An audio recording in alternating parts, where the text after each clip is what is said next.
Parfois, il faut rendre le mal par le mal pour savoir si le mal fait mal. Te pardonner là, c'est un moment de te laisse partir. Va, au revoir. Faut plus te retourner.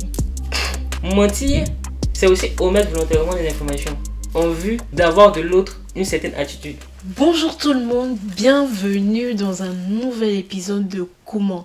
Comment, c'est votre podcast qui aborde divers sujets, spiritualité, vie amoureuse, vie amicale, et ce, avec deux personnalités différentes. Tout à fait. Je vous présente Hilarion. Bien sûr. Et toi, Camille? Et Camille. Alors, aujourd'hui, on va parler d'un thème qui est très intéressant. On va aborder plusieurs situations qui tournent autour du pardon. Je vous laisse avec le reste de la vidéo tout de suite après le jingle.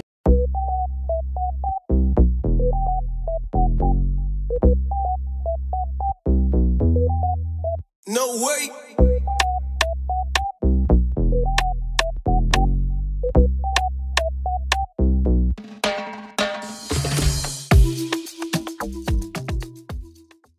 Alors, comment tu vas là? Je vais très bien et toi? Ça va, super. La semaine s'est bien passée. Super. Je suis fatiguée, gars. Mais bon, ça va. Ok, bon. Alors, la première question. First question. Je pardonne, mais je n'oublie pas. Est-ce réellement pardonner? Qu'est-ce que t'en penses? Bon, moi je pense que... Voilà, tu pardonnes mais tu n'oublies pas. Ah, mais pourquoi y a oublié? Après, ça dépend aussi de ton oublier, c'est quoi? Oublier dans le sens de rendre, là c'est pas bien. Tu vois? Moi je pense que oublier... En fait, déjà quand tu fais quelque chose de base, ça reste ancré dans ta mémoire. Ça, tu ne veux pas t'en défaire. Mais nourrir cette chose au quotidien en vue de rendre l'appareil à quelqu'un, là, je pense que ce n'est pas pardonner. Je pense que pardonner, c'est un peu plus profond que ça. Moi, je vous ai dit, tu sais, il t'a dit que je vis à longtemps. Donc, j'ai fait une partie de ma vie à l'université de Cocody. Il y avait un festis là-bas qui s'appelait H2O. Hey, ok. Tu connais sa citation, c'était quoi? C'est quoi la citation? Ok. Parfois, il faut rendre le mal par le mal pour savoir si le mal fait mal. C'est profond. dosé, c'est dosé, c'est dosé. C'est profond, oui. Alors, je n'ai pas compris. Répète la citation. Il faut que je note ça. Il faut que je note ça. Il dit, il faut rendre le mal par le mal pour savoir si le mal fait mal. Ok. Genre, non, si quelqu'un te fait du mal, parfois il faut rendre le même mal là. Comme ça, la personne qui t'a fait le mal là va savoir si ça fait mal ou pas. Ou bien c'est amusement. Oui, oui. Waouh. Mais Ça, c'est important. toi, tu partages la citation. Tu partages Oui, le je point de vue. partage. Bon, pas totalement. Pas totalement, ouais. Parce Mais que... partiellement cette situation. Parce qu'en fait, comme je te disais, j'ai trop l'impression que dans notre monde d'aujourd'hui, les gens n'ont pas compris que le pardon, là, c'est un truc qui est sacré. Tu vois, c'est un truc qui est divin. Le pardon, il est divin. Donc là, les gens, ils font n'importe quoi. Et puis, sous base de non, il faut pardonner. Non, la Bible dit, non, tu es musulman, non, tu es un bon chrétien, il faut pardonner. On balaie du revers de la main le vrai sens du pardon. Ok. En fait, on ne réfléchit pas à la portée de nos actes sur les gens qui sont en face de nous avant d'agir. Et sous prétexte que non, il faut pardonner. Non, Christ a tout payé pour nous à la croix. Donc, tiens, et c'est pardonné. Mais non, Non, moi, franchement, je trouve, je suis pas d'accord avec ça. Et puis même récemment, je discutais avec un prêtre dessus, un prêtre Thibaut. Je disais, mais en fait, moi, je suis pas d'accord. Certes, oui. On est des êtres humains, parfois on fait des actes qui sont pas bons, tu peux blesser des gens, ou bien tu peux poser des actes même qui sont pas en adéquation avec tes valeurs, ou bien tu demandes pardon, c'est bien. Quand tu demandes pardon, il faut réparer ce que tu as fait là. Parce que, attends, tu voles ma chose, j'ai économisé jusqu'à quand il y a eu mes 1000 euros. Toi tu es venu, tu as volé mes 1000 euros. Et puis tu viens, tu dis que oh Camille, pardon. Bon, et mes 1000 euros, il faut me redonner mes 1000 euros là. Comme ça le pardon sera complet. Moi, c'est ce que je pense. Je pense que H2O a raison. Ok. Moi, il partage totalement pas son point de vue. Parce que rendre le mal par le mal, le fait ne fait qu'engendrer le mal. Et ça, tu vois, au fait d'un cycle vicieux. Moi, ce que moi j'ai dit, c'est que, à la place, ce qu'on pourrait faire, c'est que quand quelqu'un te fait du mal, tu pourrais ajuster ton comportement vis-à-vis de cette personne-là. Je m'explique. Par exemple, quelqu'un t'a volé de l'argent. C'est parce que quelque part, il y a une faille. Donc toi, ton organisation, c'est ça qui lui a permis de voler ton argent. Donc vis-à-vis de lui, tu vas adapter un nouveau comportement qui ne va plus lui permettre... Attends, il y a une faille chez toi qui a fait qu'il a volé l'argent. Oui. Par exemple, tu lui as laissé... Attends, comment tu fais? Non, si calme-toi. C'est que le problème vient de toi. Calme-toi. C'est ce qui vient de dire. Oh là, tu travestis mes propos. Tu travestis mes propos. Ce que j'ai dit. Faut pas mélanger les choses. Ce que j'ai dit, par exemple, c'est que si quelqu'un qui est proche de toi t'a volé, c'est parce que plus ou moins tu as laissé accès à cette personne-là, à ton environnement, à ton endroit. C'est-à-dire, s'il n'était pas rentré chez toi, il n'allait jamais te voler. Mais elle est voleur externe que tu connais pas. Bon, ça c'est une autre chose. Il y a pas, dans ce cas, on parle du pardon de quelqu'un au fait que tu connais. Parce que quelqu'un qui t'a volé, bon, lui s'en fout, il t'a volé, il est parti. À condition qu'il y ait peut-être représailles, quelque chose comme ça, pour qu'il te demande pardon pour lui sauver sa vie. Mais il n'y a pas le fait de quelqu'un qui est proche de toi et qui te demande pardon. Dans ce cas-là précis, je pense qu'il faut juste réadapter ton comportement vis-à-vis de cette personne afin de pouvoir éviter que cela se produise à l'avenir. Je pense que le pardon aussi, c'est à deux niveaux. Hein. Comme tu l'as dit, c'est...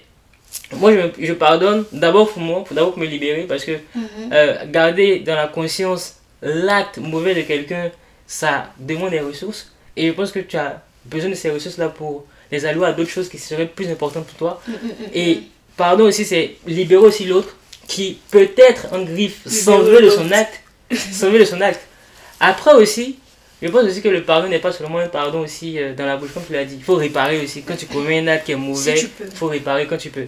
Quelqu'un qui a volé de l'argent et après n'a pas l'argent pour réparer, mais qui est sincère dans sa démarche et qui pose des actions dans ce carnaval-là, je pense qu'il mérite un pardon. Heureusement que tu en as parlé. Comme j'ai pour l'habitude de dire, le pardon c'est un sentiment très égoïste. En fait, c'est le sentiment le plus égoïste qui puisse exister. Je m'explique. Le fait que quelqu'un te fasse du mal, peu importe, que ça soit n'importe quoi, c'est une charge pour toi. En fait, c'est une blessure que tu as intérieurement. Le fait de pardonner à quelqu'un, c'est te libérer toi, comme tu viens de dire. En fait, c'est comme si tu décharges. En fait, c'est même une séparation vis-à-vis de la personne qui t'a fait du mal. En fait, c'est comme si tu te déchargeais d'un poids qui finalement n'avait pas lieu d'être. En fait, le fait que quelqu'un te fasse du mal et puis tu gardes en toi, en fait, c'est comme si il y a un poids en toi. Mais c'est comme si tu restais gardes, en fait, ça te lie à la personne. S'il ne veut plus rien avoir à faire avec toi, tout ce que je peux te donner, le plus beau cadeau que je puisse me faire à moi-même, c'est de te pardonner. Genre, te pardonner là, c'est au moment où il te laisse partir. Va, au revoir. Faut plus te retourner. Genre vraiment quoi. Genre c'est vraiment un sentiment qui est hyper égoïste. Parce que imagine, si tu dois attendre pardon de quelqu'un pour lui pardonner. Tu vas te tuer. Tu vas avoir UC. Maintenant vous respirez, vos cœurs sont ici. Parce que vous pardonnez pas. Parce que vous pardonnez pas. Quand tu pardonnes, c'est pas pour l'autre. C'est pour toi-même. C'est pour toi-même te libérer. Mais pardonner, comme maman le dit, et je suis totalement d'accord avec elle. Ça veut pas dire qu'on oublie. Il te pardonne, lui, il te libère, il faut partir.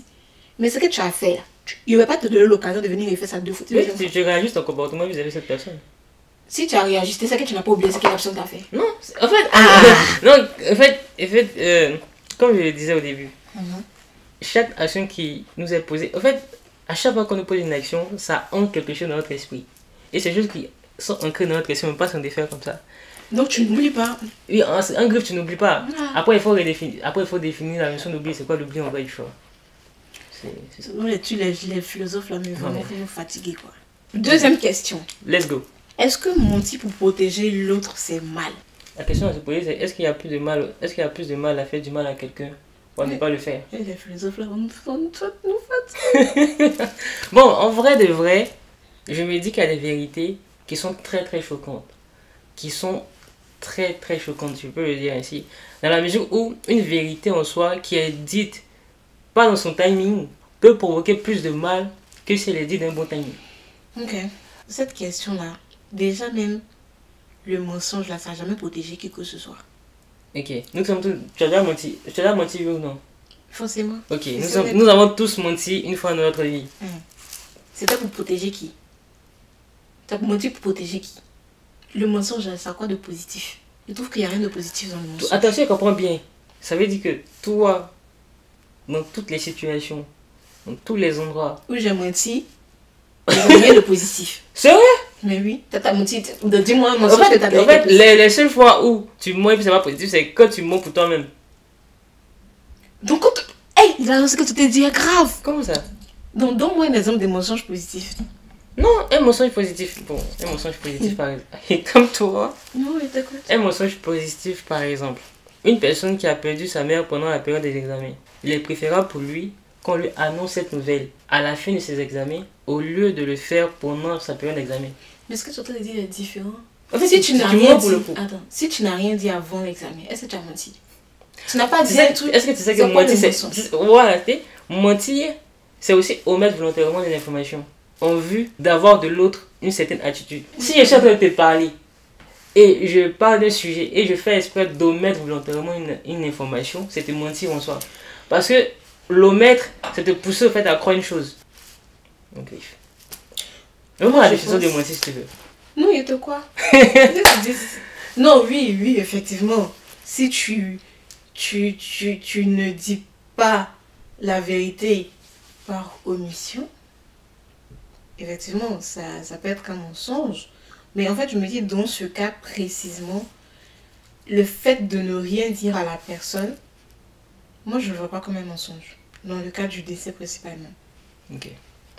Je ne le vois pas comme un mensonge. Mais, plus sérieusement, je pense que parfois, c'est important de mentir pour protéger l'autre. Moi, j'ai un exemple à donner. Moi, j'ai une amie, en tout cas, qui vivait avec sa grand-mère, tu vois. Et en fait, sa grand-mère, là, elle avait une de ses petites soeurs. C'était sa CP Jazz. Sa petite soeur, grande soeur, c'était CP Jazz. Et en fait, la petite soeur en question, elle était très collée à la grand-mère de ma pote, c'était ses deux grandes-mères. Et en fait, quand son grand-père, elle est décédé, c'est la petite soeur qui était là, avec sa grande soeur, elle prenait soin de la grand-mère, tout. Et en fait, quelques temps après, elle est partie chez elle. Et il s'avère que la petite soeur en question décède. Un temps, la dame là, elle vient de perdre son mari. Tu as venu dire que sa petite soeur aussi, CP Jazz, elle est décédée. Ah, tu vois, la signature des cas. C'est bizarre. Donc, on est là. On dit, bon, maintenant, dans la famille là, maintenant, qui va annoncer? On dit, non, ne lui annoncez pas, laissez. Vous savez, les problèmes d'AVC, les trucs comme ça, les problèmes cardiaques. Donc, personne n'a annoncé jusqu'à... On dit, bon, on dit enterrement de la petite soeur. Là, il faudrait qu'on annonce. Il était dit, le même jour, ils ont dit à la dame, à la grand-mère que sa petite soeur est décédée. Elle est décédée le même soir. Elle n'a pas pu supporter. Donc, oui, dans ce genre de cas, faut mentir. En fait, mensonge, on a servi à quoi même? Parce que tôt ou tard, elle allait savoir. Donc, en fait, moi, je ne comprends pas. Je pense juste que ils auraient dû la préparer mentalement à pouvoir accepter la nouvelle. Parce que de toutes les manières, ils l'ont annoncé de manière brute. Qu'ils l'annoncent deux semaines à l'avance ou 2 semaines après, enfin, ça ne va rien changer en fait dans les dégâts. Elle est décédée, point barre. Mais je trouve que franchement pour moi, je trouve que le mensonge n'avait pas lieu d'être en fait là. Et tu vois, certes ils ont menti pour la protéger, mais non quoi. Enfin, finalement, ça n'a rien changé quoi. En soi, moi je dis comme ça que il est souvent bien de mentir pour protéger quelqu'un dans la mesure où la personne qui doit acquérir cette vérité là n'est pas encore suffisamment mature pour l'accepter. Parce que les vérités, si tu n'es pas suffisamment mature, ça arrive de tu comprends pas. Soit tu comprends pas, soit ça te bouleverse. Et la vérité qui ont bouleversé des gens, ils ne se sont jamais remis. Troisième sujet. Est-ce que pardonner, c'est donner une seconde chance? Je pense que ça rejoint un peu le premier. En fait, ça dépend de chacun. Ça dépend de chaque tempérament. Parce que moi, avant même qu'elle te boit même dans ma main, c'est qu'il est laissé un peu d'abord. Donc, tu as déjà... Il est laissé quand même... Non, mais pas seconde chance. Mais en fait, c'est pas une seconde chance. C'est une histoire, genre, tu fais une fois accumulation. Je pense que je suis moins patiente avec les gens avec qui je suis pas du tout proche. Mais avec les gens dont je suis proche, je laisse quand même passer quelques petits trucs. Je te laisse un peu. Maintenant, si une fois que tu me fais une dinguerie, je ne vais plus revenir en arrière. Je ne sais pas pourquoi j'y arrive pas. C'est comme je ne peux pas ressortir avec un ex en fait. C'est pareil. Je n'arrive pas. C'est pareil qu'en amitié aussi. Si on a fait bafou qu'on n'est plus amis, c'est difficile pour moi. Je sais pas. C'est pas bien, mais c'est pas bien. Pour toi, pardonner. Faut partir loin. il t'est pardonné. Elle s'est dit, t'es pas pardonné. Il t'est pardonné, mais va là-bas. Il faut aller un peu devant là-bas pour voir, il y a beaucoup d'amis. On est combien de milliards sur la terre? On est beaucoup de milliards. Donc, oui, je t'ai pardonné. Mais il faut aller un peu devant là-bas pour voir un peu. Si je suis. Ok. Et toi? Ouais. Je suis choqué. T'es choqué? Ah. Mais est-ce que le même raisonnement que tu as s'applique aussi à toi? Oui, moi ça me dérange pas. Ok. Moi si il te fait un truc. Si il te fait un truc. Bon, franchement, maintenant il fonctionne qu'on fonctionne comme ça avec moi. Genre, tu me fais un truc, puis même moi il te dit, ah là, ça fuck up, ça me plaît pas. Tu vois. Tu fais deuxième fois, ah là, tu as fuck up. Troisième fois, tu me bois. Moi je suis d'accord avec ça. Comme ça, je suis d'accord avec ça. Du moment où tu as dit à la personne. En fait, ce qui est mauvais, c'est de ne pas dire à la personne et puis t'éloigner de la personne. Tu vois. Mais, du moment où tu as dit à la personne, ah là, ce que tu as fait là, ça m'a pas plu, tu vois. Et puis la personne insiste. Là, tu as dit quoi? Non, si tu fonctionnes comme ça, moi c'est d'accord. Si tu viens me dire que Camille, tu as fait ça là qui m'a pas plu là. Comme il t'a dit, les émotions ne se discutent pas. Si il fait ça et puis tu as senti qu'il était blessé ou bien tu as senti que tout là, il n'a pas à discuter ton émotion. Donc oui, si tu fais une fois, deux fois, trois fois qu'il insiste, faut me bourrer. Je suis d'accord avec toi. Ok. En tout cas, mon avis c'est que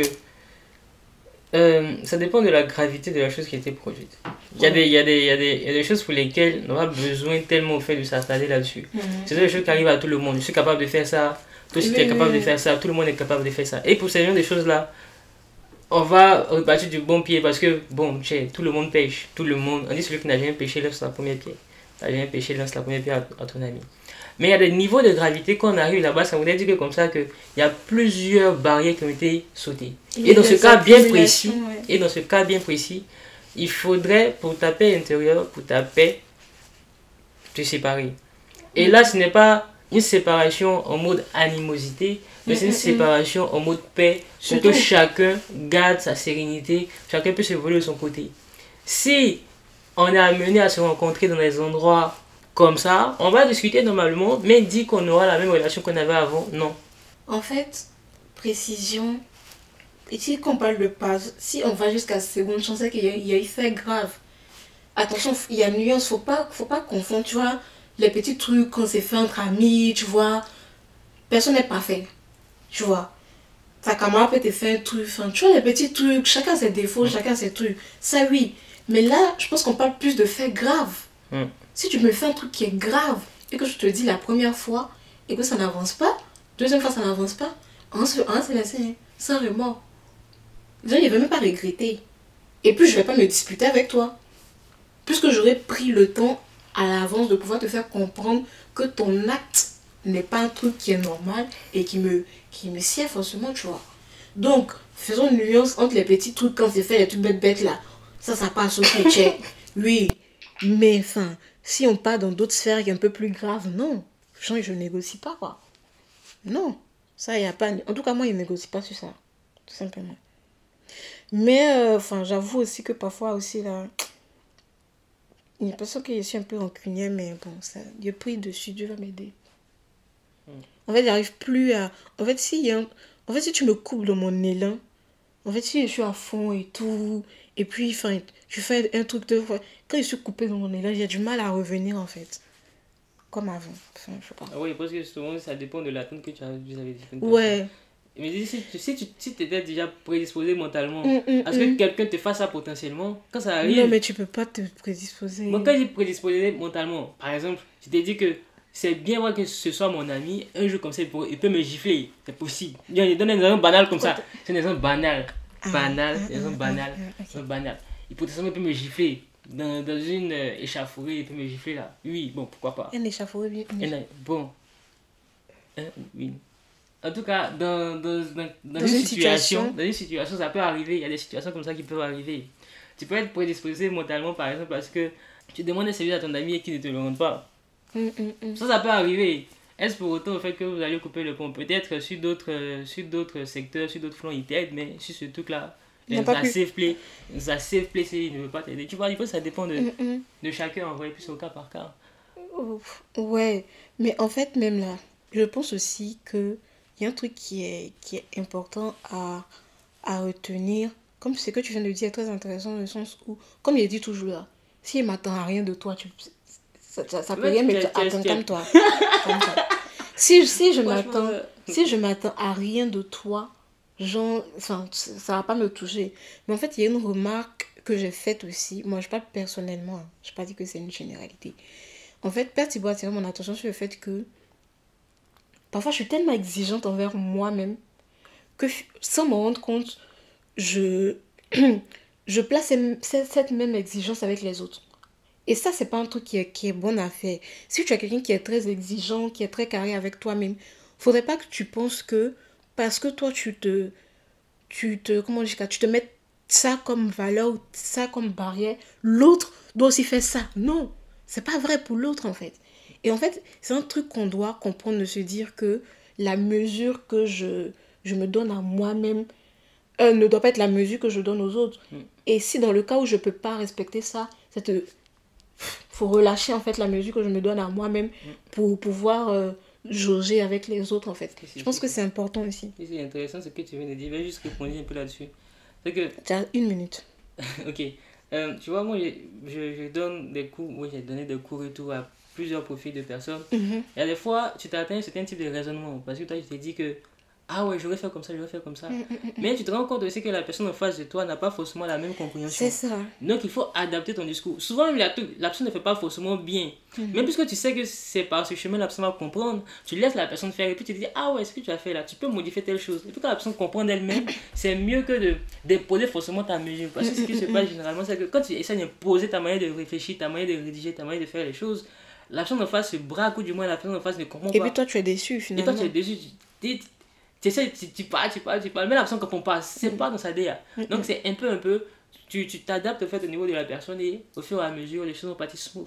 Ok, c'est pas dans sa DA. En tout cas, merci beaucoup à vous d'avoir suivi cet épisode de Comment.